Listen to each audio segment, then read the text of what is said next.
महाराष्ट्राची लोकप्रिय वृत्तवाहिनी आता डीडी फ्री डिशवर आजपासून डीडी फ्री डिशच्या प्रेक्षकांना TV9 मराठी 68 क्रमांकावर पाहता येईल। खोक्या प्रकरणामध्ये विलन ठरवून माझ्या खुनाचा कट होता।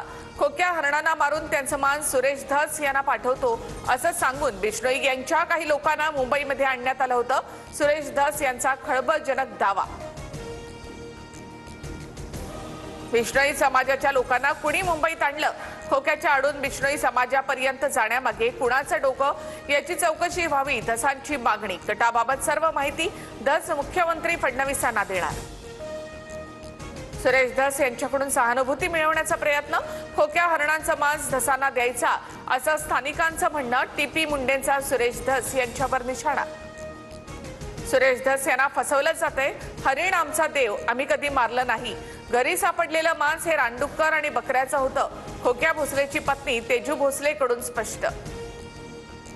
धनंजय मुंडे पंकजा मुंडेंच्या फाईल घेऊन माझ्याकडे आले होते, पण मी पंकजा मुंडेंच्या विरोधात लढण्यास नकार दिला। अंजली दमानी यांचा गौप्यस्फोट।